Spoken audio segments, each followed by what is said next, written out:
Hello दोस्तों, एक बार फिर से आप सभी का हमारे यूट्यूब चैनल में स्वागत है। हम लास्ट सीरीज़ में विज़न आईएएस की जो मंथली मैगज़ीन होती है मई की, उसकी पॉलिटी के सारे न्यूज़ को हमने कवर कर लिया था। आज के वीडियो में हम इकोनॉमी की जितने भी सारी इम्पोर्टेंट जो न्यूज़ होंगे या आर्टिकल होंगे उनको हम देखेंगे। तो यहाँ पर देखिए, पहला जो न्यूज़ है आज वो है क्रिप्टो करेंसी और आर्थिक संप्रभुता से लेके। तो चलिए शुरू करते हैं। देखिए, हाल ही में क्या हुआ है, जो आरबीआई के अधिकारियों ने वित्तीय मामलों पर जो संसद की स्थायी समिति को सूचित किया है कि जो क्रिप्टो करेंसी से अर्थव्यवस्था का डॉलरीकरण हो सकता है ना। यह भारत की संप्रभु हितों का विरोधी होगा। देखिए, डॉलरीकरण क्या होता है कि जो देश की जो घरेलू मुद्रा होती है, जैसे भारत के संदर्भ में देखें जो रुपए है कि अतिरिक्त या उसके स्थान पर जो अमेरिकी डॉलर है ना, का विनिमय या वैध मुद्रा के रूप में उसका प्रयोग किया जाने लगा। जैसे मान लीजिए कि जो अधिकांश जो आजकल जो क्रिप्टो करेंसी अधिकांश आते हैं, उनका जो वो डॉलर में ही उनका क्या बोलते हैं क्रय विक्रय होता है। तो क्या होगा कि जो भारतीय रुपए है उसको हम पहले डॉलर में कन्वर्ट करेंगे और वो फिर क्या होगा, उससे हम जो क्रिप्टो करेंसी का क्रय विक्रय कर रहे हैं उससे क्या हो रहा है, तो क्रिप्टो करेंसी से क्या हो रहा है, अर्थव्यवस्था का डॉलरीकरण। तो हम जो न्यूज़ में था, सुर्खियों में क्यों था ये, इसको समझ लिए। अब हम देखते हैं क्रिप्टो करेंसी के बारे में।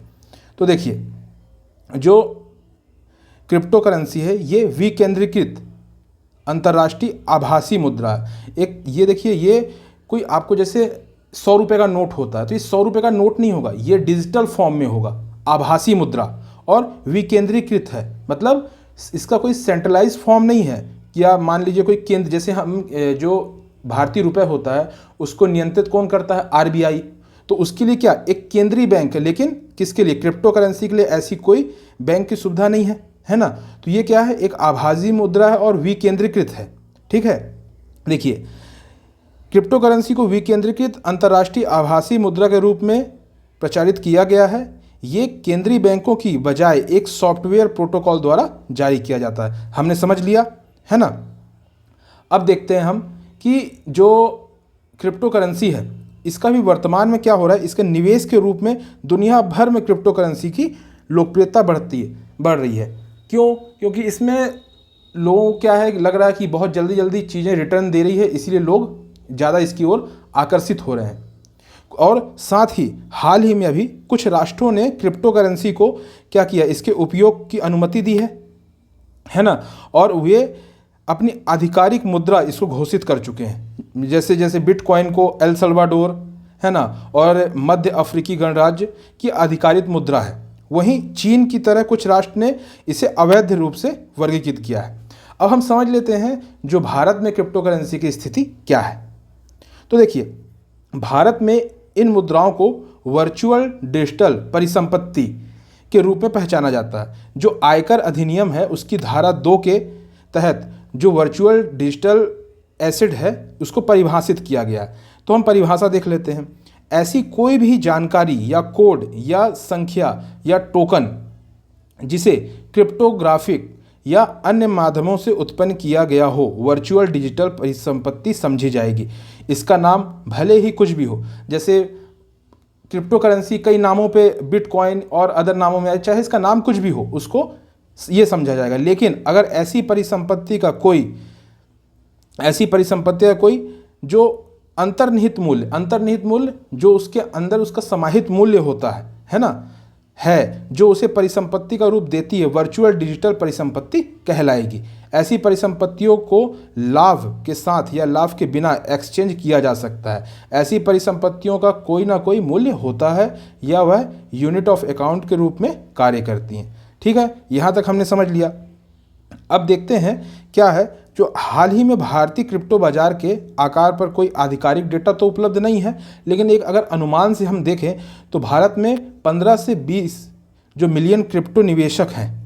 इन निवेशकों की जो कुल क्रिप्टो होल्डिंग है, होल्डिंग मतलब उनने जितना क्रिप्टो अपने पास एकत्र करके रखा था, उसकी जो अमेरिकी डॉलर में वैल्यू है वो $5.34 बिलियन डॉलर है। अब समझ रहे हैं इतना ह्यूज अमाउंट है, तो सीधी सी बात, इतने ह्यूज अमाउंट में जब हम क्रिप्टो खरीदेंगे तो क्या होगा, हमको डॉलर की ज़रूरत पड़ेगी। जब डॉलर की ज़रूरत पड़ेगी तो क्या हो रहा है, जो न्यूज हमने देखा था क्या हो रहा है, रुपए का डॉलरीकरण, भारत की अर्थव्यवस्था क्या हो रहा, डॉलरकरण हो रहा। तो यही जो था चिंता का विषय था। अब आगे हम देख लेते हैं कि जो क्रिप्टो है, आर्थिक संप्रभुता मतलब क्रिप्टो करेंसी से क्या क्या खतरा है उनको हम समझते हैं।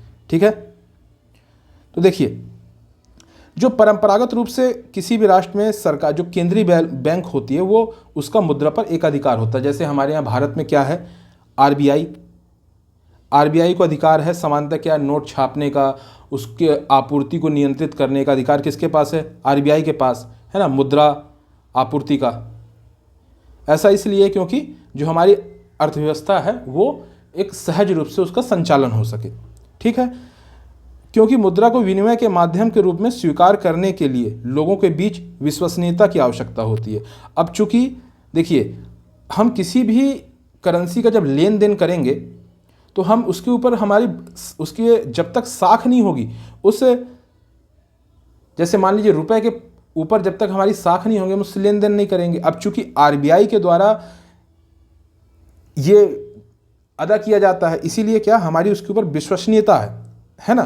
इसका तात्पर्य यह है कि इसे भुगतान करने वाले व्यक्ति पर, इसे जारी करने वाले व्यक्ति और उस बैंक पर विश्वास होना चाहिए जो इसे मान्यता प्रदान करता है। भारत में क्या, आरबीआई के प्रति हमें विश्वास है। ठीक है, लेकिन क्रिप्टो करेंसी में ऐसा कोई नहीं जानता, क्योंकि वो ना तो उसके नियंत्रण के लिए कोई केंद्रीय बैंक है ना, तो क्रिप्टो करेंसी के संदर्भ में ऐसी कोई भी बात नहीं है। ठीक है, जिस कारण उसमें विश्वास और जवाबदेहिता का क्या होता है, अभाव होता है। इसीलिए वो कई चिंताएं पैदा करती है, जैसे वित्तीय अस्थिरता। जैसे मान लीजिए कि किसी भी प्रकार की जो अंतर्राष्ट्रीय मुद्रा की स्वीकृति देश की वित्तीय प्रणाली की स्थिरता के सापेक्ष में खतरा पैदा कर सकती है ना। क्यों, अब समझते हैं इसको। अब जैसे मान लीजिए ये मुद्रा जो है अत्यधिक वॉलेटाइल है। वॉलेटाइल का मतलब मान लीजिए आज क्रिप्टो करेंसी 100 रुपये में है, तो क्या पता कल 10 रुपये में हो। ठीक है, तो जो भारतीय निवेशक हैं अगर वो क्रिप्टो करेंसी आज खरीद रहे हैं तो उनको कितने मिल रहा है, 100 रुपये में, और कल के दिन बेचे तो उनको कितने का लॉस, 10 रुपये में बेचे तो उनको लॉस कितने का लगा, 90 रुपये में। तो इस अस्थिरता के कारण क्या हो रहा, मुद्रा का बहिर्प्रवाह हो गया है ना, मुद्रा बाहर चली गई। इससे क्या हुआ, अर्थव्यवस्था में क्या हुआ, नकारात्मक प्रभाव पड़ा। ठीक है, तो जिससे क्या होगा कि हमारी अर्थव्यवस्था में एक अलग मोड़ आ जाएगा है ना, हमारी अर्थव्यवस्था में थोड़ा सा वीक पॉइंट आ जाएगा। ठीक है, अब हमने समझ लिया इससे क्या हो रहा, अर्थव्यवस्था का डॉलरीकरण हो रहा, जो हमने समझ लिया। ठीक है, मौद्रिक नीति संचरण। अब चूंकि क्या होता है, देखिए जो ब्याज दर, मुद्रास्फीति, इन्फ्लेशन है ना, विनिमय दर और आर्थिक विकास जैसी प्रमुख आर्थिक मापदंडों को नियंत्रित करने के लिए अर्थव्यवस्था में मुद्रा आपूर्ति को कौन, आरबीआई नियंत्रित करता है। ठीक है, लेकिन जब क्रिप्टो करेंसी का उपयोग जब होता है तो आरबीआई की जो भूमिका होती है मौद्रिक नीति निर्धारण एवं मुद्रा आपूर्ति को विनियमित करने में, उसकी जो क्षमता होती है कमज़ोर होती है। अब देखिए चूँकि क्या है, रुपए बाजार में कितना है ना, इन्फ्लेशन के समय कौन सी नीति अपनानी है ना, और जब क्या बोलते हैं मंदी की स्थिति चल रही तो कौन सी नीति अपनानी है, आरबीआई इसका निर्धारण करता है। लेकिन जब संचलन में क्रिप्टो करेंसी होगी तो आरबीआई को इसके आंकड़े ही नहीं मिल पाएंगे, जिससे क्या होगा, हमारी आर्थिक जो मौद्रिक नीति है उस पर कहीं ना कहीं प्रभाव पड़ेगा। तो यही वो कहना चाह रहा है ना।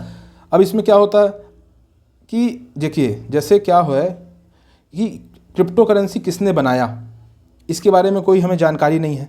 अब इसके साथ साथ क्या है कि ये जो दुनिया भर में खाता धारकों के बीच लेन देन के लिए क्रिप्टो करेंसी का इस्तेमाल गुमनाम रूप में किया जाता है। इससे क्या होता है, जो आतंकी वित्त पोषण है, मनी लॉन्ड्रिंग और मादक पदार्थों जैसे ड्रग्स आदि चीज़ें हैं, उनकी तस्करी के दुरुपयोग होने की संभावना होती है।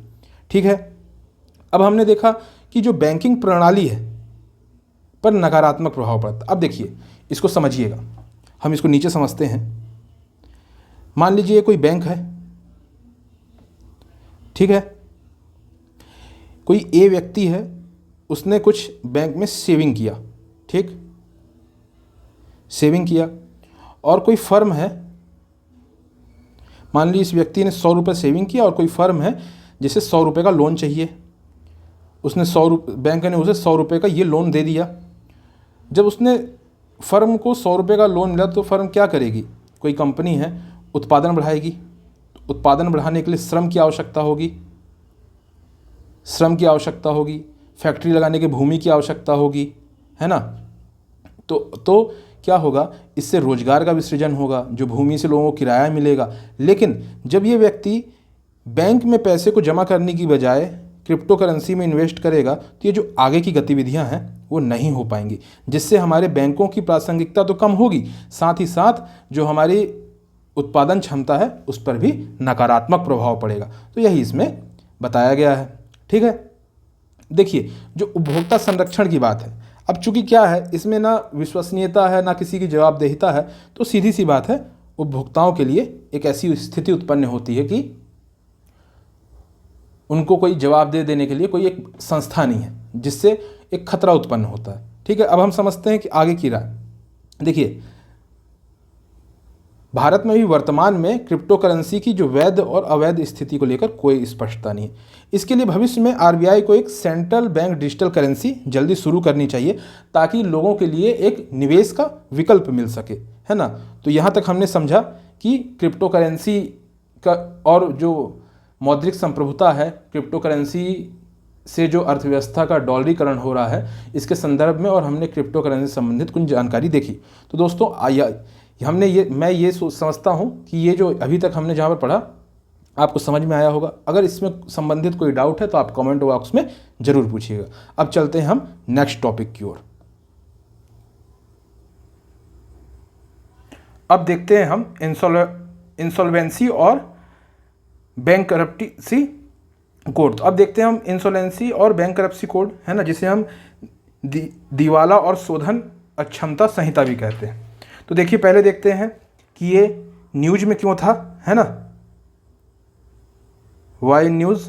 तो जो आईबीसी है, इंसॉल्वेंसी एंड बैंकरप्सी जो कोड है, के तहत जो तनावग्रस्त फर्म है, जो ऐसे फर्म जो अपने ऋण को अदा करने में सक्षम नहीं है, के समाधान के वित्तीय ऋणदाताओं की वसूली इस तिमाही में रिकॉर्ड निचले स्तर पर आ गई है। गौरतलब है कि ये पिछली तिमाही के इसके स्वीकृति दावों के 10.2%, मतलब जो इस तिमाही में जो तनावग्रस्त फर्म थे उनका समाधान की जो स्थिति है वो नीचे आ गई है। ठीक है, तो सबसे पहले हम समझते हैं ये जो दो शब्द हैं, इंसॉल्वेंसी और बैंकरप्सी, इनका मतलब क्या होता है। तो देखिए, जो इंसॉल्वेंसी है, जहां कोई व्यक्ति और कंपनी अपना बकाया कर्ज अदा करने में सक्षम नहीं है, है ना, जो बकाया कर्ज अदा करना है उस लक्ष्य को पूरा नहीं कर पा रहे हैं, तो उस स्थिति को क्या कहेंगे, इंसॉल्वेंसी। और बैंकरप्सी कब स्थिति आएगी, जब जो कर्ज अदा न करने की स्थिति में न्यायालय द्वारा उसे हल करने की स्थिति में, और जो लेनदार है उसके अधिकारों की रक्षा हेतु, है ना, उसे जब दिवालिया घोषित कर दिया जाता है तो उसे हम क्या कहते हैं, बैंकरप्सी। ठीक है, अब आगे चलते हैं हम, है ना। तो देखिए, जो इंसॉल्वेंसी और बैंकरप्सी है, इस संहिता को दिवालिया कंपनी से जुड़े दावों की समाधान और जो बैड लोन्स होते हैं कि समस्याओं से निपटने के लिए कब लाया गया था, 2016 में संसद में एक अधिनियम के द्वारा लाया गया था। ठीक है, सभी संस्थाएं, चाहे वो कॉरपोरेट हो चाहे वो व्यक्ति हो, कि जो पुनर्गठन एवं दिवाला जो समाधान होता है से संबंधित कानूनों को ये समेकित, मतलब एक साथ लाता है और क्या करता है, संशोधित करता है। ठीक है, जो ये इंसॉल्वेंसी और बैंकरप्सी कोड है, ये क्या करता है, एक समयबद्ध प्रक्रिया प्रदान करता है ताकि जो मामला है उसको जल्द से जल्द जिसका निपटारा किया जा सके। ठीक है, इसका उद्देश्य ऐसे व्यक्तियों की परिसंपत्तियों के मूल्यों को अधिकतम करना, उद्यमिता को बढ़ावा देना तथा ऋण की उपलब्धता और सभी हितधारकों के हितों को संतुलित करना। अब देखिए, जब कोई फर्म या कोई व्यक्ति है ना, जब ऋण देने में सक्षम नहीं होगा तो जल्द से उसकी परिसंपत्ति को क्या किया जाएगा, नीलाम करके जो बैंक हैं या जो लेनदार हैं उनके कर्ज को चुकाया जाएगा, ताकि वो और भी ऋण देने में, अन्य किसी कंपनी को ऋण देने में सक्षम हो सके। तो यहाँ पर इस पॉइंट में यही समझाया गया है। ठीक है, तो जो IBC है इसके 4 स्तंभ हैं। पहला क्या है, न्याय निर्णय के लिए जो प्राधिकरण है, पहला क्या है, national company law tribunal NCLT। ठीक है, और दूसरा क्या है, डेट रिकवरी ट्रिब्यूनल।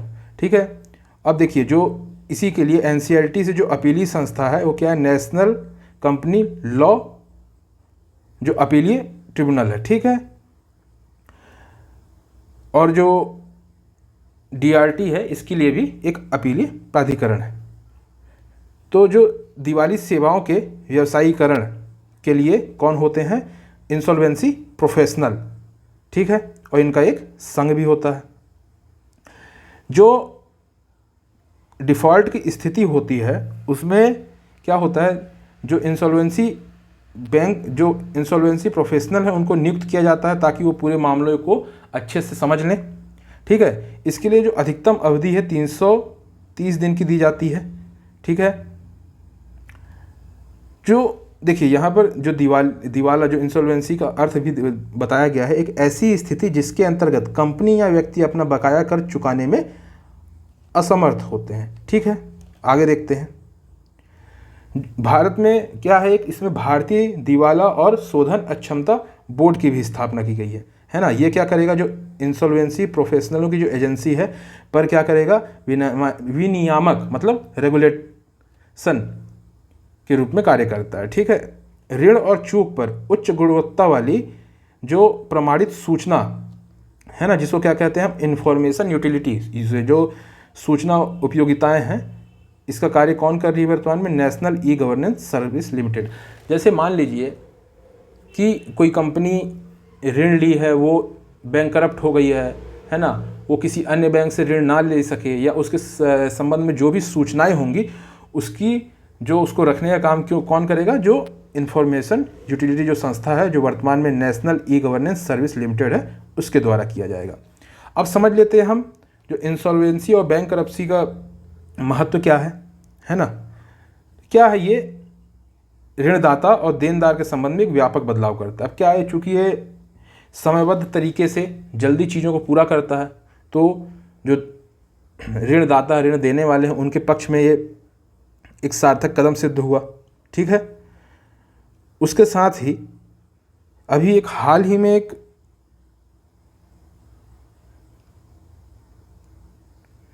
भी क्या किया गया है, जो MSME है उनके लिए pre packed insolvency resolution process लाया गया। मतलब जो न्यायालय के क्षेत्र में पहुंचने से पहले ही जो देनदार हैं और जो लेनदार हैं उनके मध्य में क्या, जो मोल भाव या समझौते के रूप में ही इसको कर लिया जाता है। तो ये याद रखिएगा, ये किसके लिए, MSME के लिए। ठीक है, लेकिन भविष्य में अपन ये कर सकते हैं कि ये अन्य कॉरपोरेट संस्था के लिए भी इसको किया जा सकता है। देखिए यहाँ पर जो प्री पैक्ड इंसॉल्वेंसी रेजोल्यूशन है इसके बारे में बताया गया है, इसको देख लेते हैं हम। यह एक ऐसी प्रक्रिया जिसके तहत शोधन अक्षमता की कार्यवाही के लिए NCLT से संपर्क करने से पूर्व, देखिए मैंने क्या कहा था कि जो न्यायालय की प्रक्रिया है उससे पूर्व तनावग्रस्त और ऋणदाता के बीच एक समाधान व्यवस्था पर सहमति होती है। अगर कभी ये पूछा कि जो pre packed insolvency resolution process क्या है, तो यहाँ पर ध्यान रखिएगा कि NCLT के संपर्क में आने से पूर्व है ना जो कार्यवाही की जाती है। अब वही देख लेते हैं प्री पैक्ड और इनमें अंतर क्या है। तो इसमें क्या होगा कि जो NCLT में जाने के पूर्व और जो कॉरपोरेट दिवालिया समाधान प्रक्रिया है इसमें क्या होगा कि कौन करेगा, तो इसमें कंपनी के प्रबंधन और समाधान पेशेवरों द्वारा सो किया जाता है। ठीक है, जो प्री पैक्ड है उसमें 120 दिन की अवधि के भीतर पूरा करना होता है, इसमें 270 दिन की अवधि में। ठीक है, अब देखते हैं जो इसमें समस्याएं हैं वो क्या हैं। देखिए कभी कभी क्या होता है कि जो न्याय निर्णय में देरी की समस्या भी देखने को मिलती है। ठीक है, क्यों, ऐसा क्यों, क्योंकि जो ट्रिब्यूनल्स हैं उसमें जो पद हैं वो रिक्त हैं, है ना। हमारे न्यायालयों की ये समस्या है कि वहाँ पर क्या है, जो पद हैं वो रिक्त हैं, जिस कारण भी देरी देखने को मिलती है ना। कभी कभी निम्न वसूली दर देखने को मिलती है। कोविड के समय में तो और चीज़ों में गिरावट आई, ठीक है। अब जैसे जो सीमा पार दिवालिया की स्थिति होती है, मान लीजिए कोई व्यक्ति यहाँ लोन ले लिया, उसकी परिसंपत्ति कहाँ, विदेश में है, तो इस संदर्भ में भी लिक्विडाइजेशन के समय में उसमें प्रॉब्लम होती है ना। तो ये सब मुद्दे हैं जिसको आप लिख सकते हैं, ठीक है। तो यहाँ हमने देखा जो IBC इंसॉल्वेंसी और बैंक करप्सी कोड है, इसके संदर्भ में हमने जानकारी देखी। अब देखते हैं हम वस्तु एवं सेवा कर परिषद GST काउंसिल के संदर्भ में, है ना। तो हाल ही में उच्चतम न्यायालय ने यूनियन ऑफ इंडिया बनाम मोहित मिनरल्स प्राइवेट लिमिटेड मामले में निर्णय दिया, GST परिषद की सिफारिशें केंद्र और राज्य पर बाध्यकारी नहीं है। ध्यान रखिएगा, ये जो सुर्खियों पर क्यों है, इसको हम जो छोड़ देते हैं ना, ये यही इम्पोर्टेंट मेरे को लग रहा है कि जो GST परिषद की सिफारिशें हैं वो केंद्र और राज्यों पर बाध्यकारी नहीं है। किस केस में कहा गया, यूनियन ऑफ इंडिया बनाम मोहित मिनरल्स प्राइवेट लिमिटेड। अब देखते हैं हम GST के बारे में। देखिए, जो GST है वस्तु और सेवाओं के उपयोग पर एक व्यापक बहुस्तरीय गंतव्य आधारित, मतलब डेस्टिनेशन बेस, जहां पर वस्तु बिकी है वहां पर लगने वाला एक एकल आंतरिक टैक्स है, ठीक है। इसको क्या जुलाई 2017 में देश भर में प्रभावी यानी लागू किया गया था, ठीक है। इसे पूरे देश में एक समान कर की दर के निर्धारण हेतु 101वें संविधान संशोधन अधिनियम 2016 के माध्यम से प्रस्तुत किया गया था, ठीक है। इसमें वस्तुओं और सेवाओं पर आरोपित कई अप्रत्यक्ष कर, बहुत सारे जो अप्रत्यक्ष कर थे, जैसे उत्पाद शुल्क, वैट, सेवा कर, विलासिता कर आदि को शामिल कर वन नेशन वन टैक्स की अवधारणा पर लागू किया गया था, ठीक है। देखिए, हाल ही में कुछ करों को इससे बाहर रखा गया है ना, जिसमें शराब पर उत्पाद शुल्क, संपत्ति कर, स्टाम्प शुल्क, पेट्रोलियम एवं कच्चे तेल, डीजल, पेट्रोल, है ना, एविएशन ऑयल, है ना, प्राकृतिक गैस, विद्युत शुल्क और बुनियादी सीमा आदि पर लगने वाला जो टैक्स है उसको इससे अभी बाहर रखा गया है। थोड़ा सा इसको ध्यान से देख लीजिएगा, क्योंकि ऐसा हो सकता है कि पूछ सकता है निम्न में से कौन कौन से कर GST में शामिल हैं। तो जब आपको पता रहे कौन से नहीं है तो कौन से हैं, आप इसका अनुमान तो लगा ही लेंगे, ठीक है। देखिए, जो संविधान के 249A1 है के तहत संसद और प्रत्येक राज्य के विधानमंडल को संघ या संबंधित राज्य द्वारा लगाए गए वस्तु एवं सेवा कर के संबंध में कानून बनाने की शक्ति है, ठीक है। ध्यान रखिएगा, संसद एवं राज्य विधानमंडल को, है ना, दोनों को, ठीक है, ध्यान रखिएगा यहाँ पर, ठीक है। जो अंतर्राज्यीय व्यापार या वाणिज्यिक, जो वाणिज्य के लिए है उस क्या है, उसका आर्टिकल 246A2 में उसके लिए क्या, संसद के पास विशेष शक्ति है। जो एक राज्य के अंदर ना होकर मतलब जो एक राज्य, एक या एक से अधिक राज्यों के मध्य हो, है ना, दो या दो से अधिक राज्यों के मध्य, उसके संदर्भ में जो व्यापार और वाणिज्य से संबंधित अधिकार है वो किसके पास है, संसद के पास। इसको ध्यान रखिएगा। अब देख लेते हैं जो मुद्दा GST परिषद का, जिसमें सर्वोच्च न्यायालय ने कहा कि जो इसके निर्णय बाध्यकारी नहीं होंगे, उसके संदर्भ में हम देख लेते हैं GST परिषद, ठीक है। तो यह संविधान के अनुच्छेद 279A1 के तहत स्थापित एक संवैधानिक निकाय है। देखिए, इस पर आपको अंतर तो पता ही होगा, एक होता है संवैधानिक निकाय, ठीक है, और एक होता है सांविधिक निकाय, है ना। और जो इन दोनों में नहीं होते वो गैर संवैधानिक, गैर सांविधिक। जो संवैधानिक निकाय है उसका मतलब ये होता है जिसकी चर्चा कॉन्स्टिट्यूशन अर्थात संविधान में की गई है।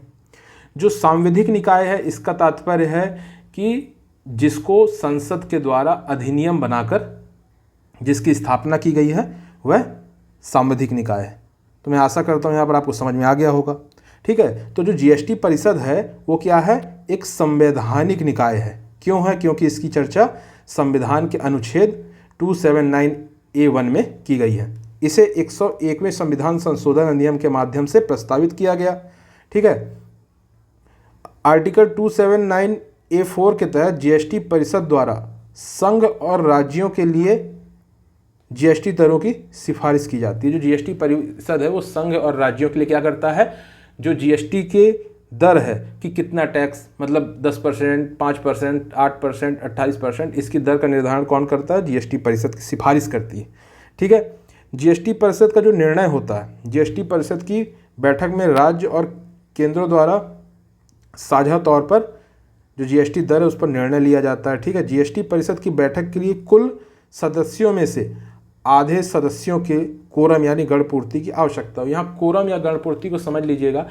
जो कोरम और गणपूर्ति का तात्पर्य ये है कि मीटिंग की शुरुआत के लिए, मतलब इतने लोग उपस्थित होंगे तभी मीटिंग स्टार्ट होगी, तो कितनी, आधे सदस्य होने चाहिए। ठीक है। तभी क्या माना जाएगा कि गणपूर्ति हो गई है और तभी मीटिंग स्टार्ट होगी।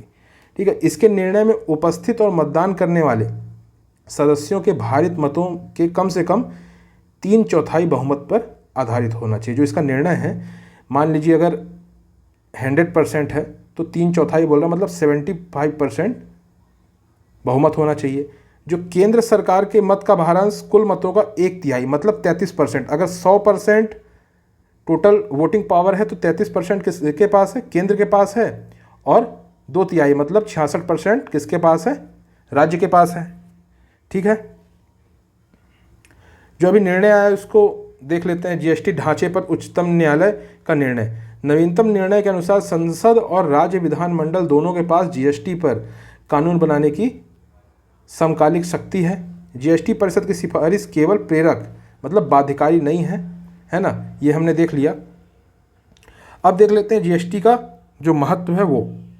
ठीक है। जीएसटी परिषद का जो महत्व है वो कर दरों और संरचनाओं की एक रूपता, मतलब जो विभिन्न राज्य हैं, विभिन्न स्टेट हैं, वहाँ पर एक ही तरह के कर स्थापित की जाती है। ठीक है। जिसमें जो अभी वर्तमान में पूरे भारत में 4 स्लैब हैं, 5%, 12%, 18% और 28%। कुछ छूट वाली वस्तुएं भी हैं, है ना, ये देख लिया हमने। अब देखिए जैसे व्यवसाय करने में सुगमता, मतलब ये जो टैक्स है वो कहीं भी आप, अगर कोई विक्रेता है कहीं भी चीज़ों को बिक्री कर रहा है तो उस पर ये टैक्स लगेगा इस चीज़ की। देखिए समझ लेते हैं। जीएसटी परिषद जीएसटी के लिए सुसंगत जीएसटी संरचना और सुसंगत राष्ट्रीय बाजार की आवश्यकता द्वारा निर्देशित है। ठीक है। इसने देश के भीतर वस्तुओं के मुक्त प्रवाह को सक्षम बनाने के लिए निर्बाध कर क्रेडिट सुनिश्चित किया है। साथ ही कराधान कैस्केडिंग इफेक्ट को हटाने, अनुपालन करने में मदद। कैस्केडिंग इफेक्ट क्या होता है, कर के ऊपर कर। पहले क्या थी कि कच्चे माल पे भी कर लगा, ठीक, उसके बाद जो वस्तु बनी उस पर भी कर लगा, तो कर पर कर लगते जा रहा है। तो कैस्केडिंग इफेक्ट को समाप्त करने के लिए जीएसटी लाया गया, है ना। आगे देख लेते हैं अपन, जो आगे की राय है इसको देख लेते हैं थोड़ा, है ना, कि जो जीएसटी परिषद है, उच्चतम न्यायालय ने इन तथ्यों पर ही प्रकाश डाला है जो संविधान में पहले से मौजूद है, यानी संघ और राज्य के बीच शक्ति का वितरण। जीएसटी व्यवस्था का भी यही उद्देश्य है, अर्थात समवर्ती कराधान शक्तियों के माध्यम से घटक इकाइयों के बीच सहकारी संघवाद, मतलब एवं सहकारी संघवाद मतलब केंद्र और राज्य जो मिलकर आगे बढ़े, है ना, सहकारी संघवाद और को बढ़ावा देना है। जीएसटी परिषद सहकारी संघवाद के सिद्धांत को निम्नलिखित उपायों के माध्यम से पूरा किया जाना चाहिए। ठीक है। जीएसटी परिषद में आसान मतदान संरचना की समस्या का समाधान करना, क्योंकि केंद्र और राज्य स्वायत्त, आत्मनिर्भर तथा प्रतिस्पर्धी इकाई है। ठीक है। वर्तमान में जो 3/4 बहुमत पर कोई सिफारिश नहीं की, है ना, जो वर्तमान व्यवस्था के तहत केंद्र की सहमति के बिना 3/4 बहुमत पर कोई सिफारिश पारित नहीं की जा सकती है। ठीक है। और समय समय पर जीएसटी परिषद की जो बैठक है, सिफारिश से राज्य की सक्रिय भागीदारी होनी चाहिए, इसका ध्यान रखना जाना चाहिए, है ना। तो ये हम आगे की राय पर कह सकते हैं। ठीक है। अब चलिए हम नेक्स्ट जो न्यूज है फूड इन्फ्लेशन, इसको देखते हैं।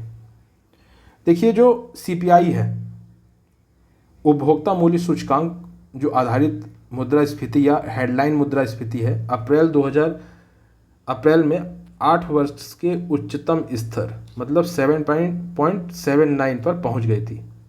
ठीक है, अब हम देख लेते हैं जो भारत में खाद्य मुद्रास्फीति है उसको समझ लेते हैं। सबसे पहले हमने देखा क्या हेडलाइन इन्फ्लेशन। हेडलाइन इन्फ्लेशन क्या होता है कि जब वस्तु के मूल्यों में परिवर्तन को दर्शाता है ना। इसमें क्या होता है कि जो हेडलाइन इन्फ्लेशन है उसमें जो खाद्य और ईंधन संबंधी जो वस्तु हैं उनको भी जोड़कर पूरी बास्केट को कैलकुलेट किया जाता है। वहीं जो कोर इन्फ्लेशन है इसमें ईंधन, खाद्य और ईंधन संबंधी वस्तु को छोड़ दिया जाता है और अन्य वस्तुओं की सेवाओं की कीमत में बदलाव को दर्शाया जाता है। ठीक है, तो जो हेडलाइन इन्फ्लेशन में अभी जो वृद्धि देखी गई है वो सामान्यतः हम कह सकते हैं खाद्य और जो तेल की चीज़ों में, ईंधन की चीज़ों में वृद्धि आई उससे ये अधिक प्रभावित है। ठीक है, अब देख लेते हैं जो खाद्य मुद्रास्फीति को की ओर ले जाने वाले जो कारक क्या है। ठीक है, आपूर्ति श्रृंखला बाधित हुई है। आपूर्ति श्रृंखला मतलब जो सप्लाई चेन है, चीज़ों की सप्लाई में ही समस्या आई है, जिस कारण से क्या हो रहा, सप्लाई जब कम हो जा रही। देखिए जो मुद्रास्फीति जो इन्फ्लेशन होता है उसके दो कारण होते हैं। मुद्रास्फीति के दो कारण होते हैं, एक होता है सप्लाई साइड और दूसरा होता है डिमांड साइड। यदि किसी वस्तु की सप्लाई कम होती है, अब मान लीजिए कि किसी चीज़ की सप्लाई कम हो गई तो उसकी वैल्यू, उसके जो मूल्य वो बढ़ जाता है, या किसी चीज़ की डिमांड में वृद्धि हुई तो उसका जो प्राइस है वो बढ़ जाता है। तो जो वर्तमान में हम देख रहे हैं मुद्रास्फीति वो आपूर्ति श्रृंखला बाधित मतलब सप्लाई पूरा नहीं होने के कारण हमने को देखने को मिल रहा है। ठीक है, अब इसमें देख लेते हैं वैश्विक कारण क्या है। देखिए पहली चीज़ तो महामारी, फिर रूस और यूक्रेन का जो वार हुआ जिससे गेहूं, सूरजमुखी आदि कृषि की जो सामग्री है इनके निर्यात में, जो आयात में कमी आई जिस कारण ये देखने को मिला। ठीक है, वहीं अगर हम घरेलू स्तर पर देखें तो जो मांग आपूर्ति में असंतुलन देखने को मिला। क्यों? जैसे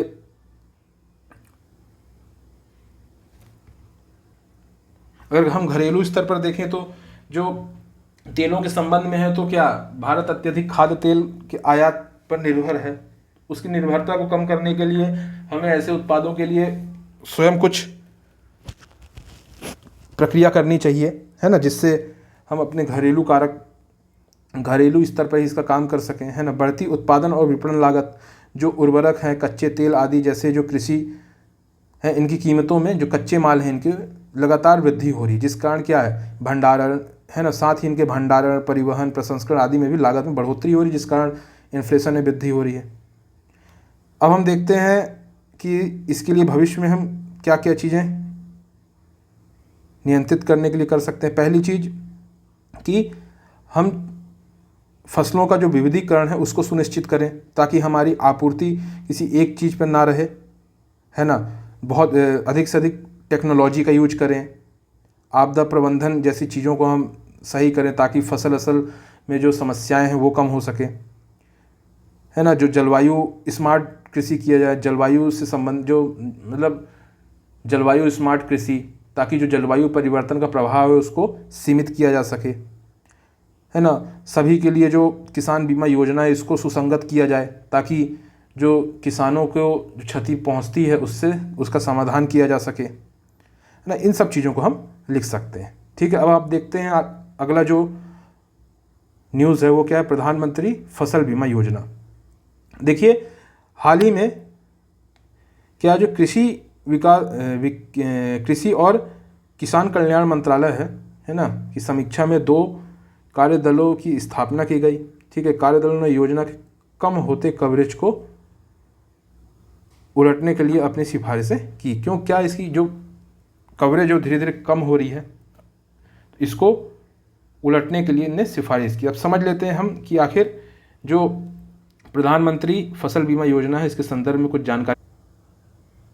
देखिए जो फसल बीमा योजना है, प्रधानमंत्री फसल बीमा योजना, ये केंद्र सरकार की एक प्रमुख फसल बीमा योजना है। ठीक है, जिसका शुभारंभ 2016 में किया गया था। ठीक है, पहले राष्ट्रीय कृषि बीमा योजना और संशोधित जो राष्ट्रीय कृषि बीमा योजना है इसको प्रतिस्थापित करके इसका स्थान जो प्रधानमंत्री फसल बीमा योजना है इसने लिया। ठीक है, इसका उद्देश्य क्या है कृषि क्षेत्र में निम्नलिखित तरीके से संधारणीय उत्पादन का समर्थन करना। देख लेते हैं, जो अप्रत्याशित घटनाओं के कारण हुई जो फसल की हानि है, नुकसान के प्रभाव को झेल रहे किसानों को वित्तीय सहायता प्रदान करना। ठीक है, कृषि क्षेत्र में किसानों की निरंतरता को बनाए रखना और उनकी आय में स्थिरता लाना। अब जैसे मान लीजिए कि कोई अप्रत्याशित घटना घट गई और फसल को हानि हो गई, तो किसान को एक सुरक्षा उपलब्ध कराना ताकि उसकी जो आय की स्थिरता वो बने रहे, है ना, इसके लिए लाया गया। आधुनिक कृषि प्रणालियों को अपनाने के लिए प्रोत्साहन करना।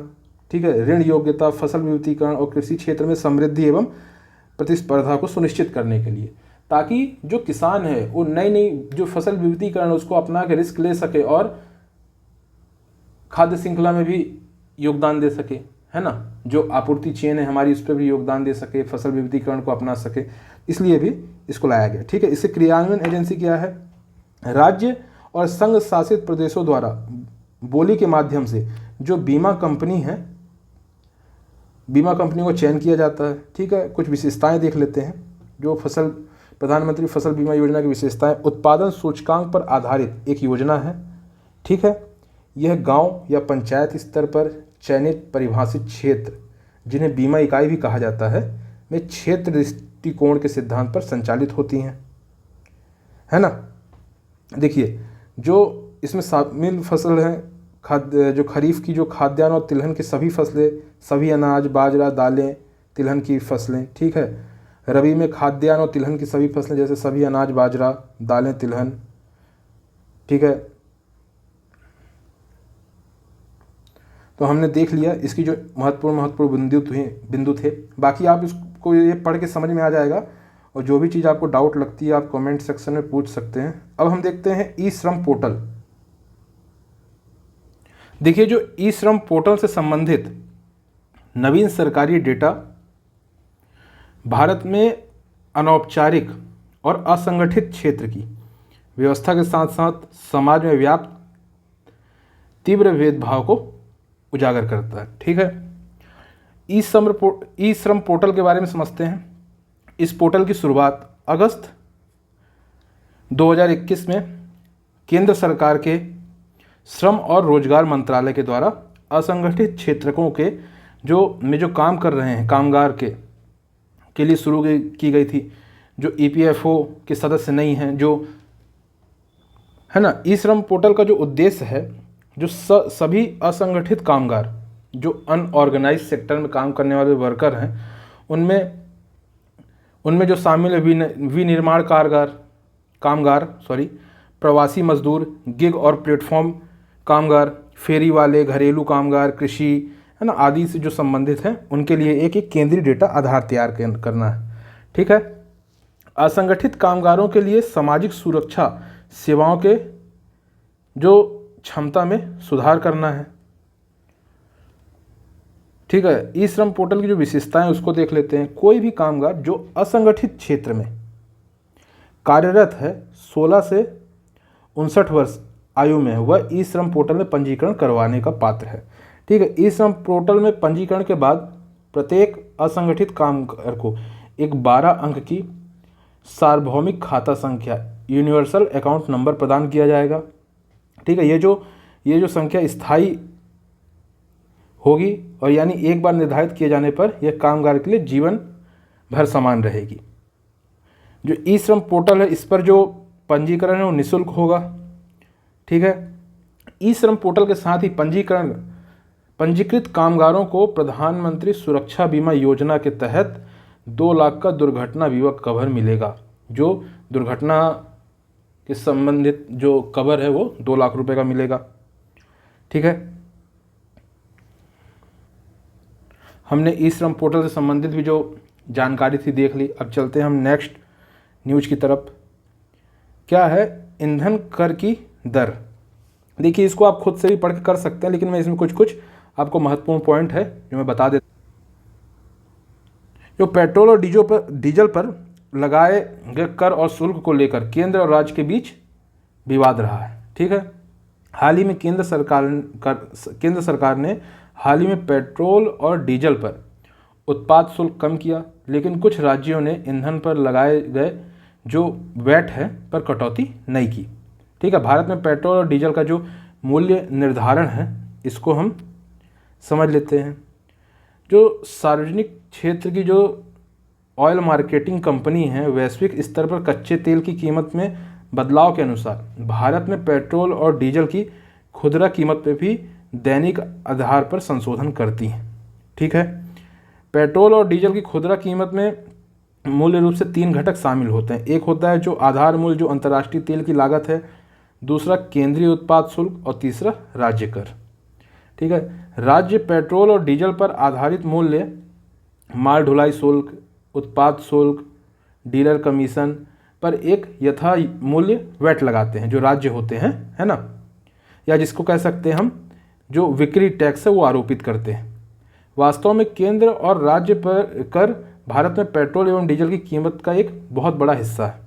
ठीक है, केंद्र सरकार पेट्रोलियम उत्पादों पर जो उत्पाद शुल्क है वो लगाती है, वहीं जो राज्य है क्या बिक्री कर लगाती है, जो हमको ध्यान देना चाहिए। ठीक है, तो जो ईंधन पर उत्पाद शुल्क केंद्र के सकल कर राजस्व का समथिंग 18.4% है, वही पेट्रोलियम अल्कोहल जो है राज्यों के कर राजस्व का कम से कम 25 औसतन 25 से 35% का योगदान है। ठीक है, ये हमने देखा। बाकी देख लेते हैं जो विशेष स्पेशल ड्राइंग राइट है, जिसको हम पेपर गोल्ड भी कहते हैं, ये भी कहते हैं, है ना। इसमें देख लेते हैं जो 5 देशों की जो करेंसी उसको शामिल किया जाता है, अमेरिकी डॉलर, यूरो, चीनी युआन, जापानी येन, ब्रिटिश पाउंड, है ना, इनको शामिल किया जाता है। तो दोस्तों आज की वीडियो में हमने इकोनॉमी के जो महत्वपूर्ण टॉपिक हैं उनको देखा। जो बाकी बचे हुए हैं या तो ये कम महत्वपूर्ण है या इन्हें आप पढ़कर समझ सकते हैं, इनमें समझाने की कोई ऐसी चीज़ नहीं है ना। यहाँ पर एक चीज़ और देख लीजिए, ये जो एक गन्ने की जो किस्म है उसमें एक रेड डॉट कवक रोग से ग्रसित होने की आशंका बनी रहती है। ठीक है, गन्ने में तो ये पूछ सकता है कि रेड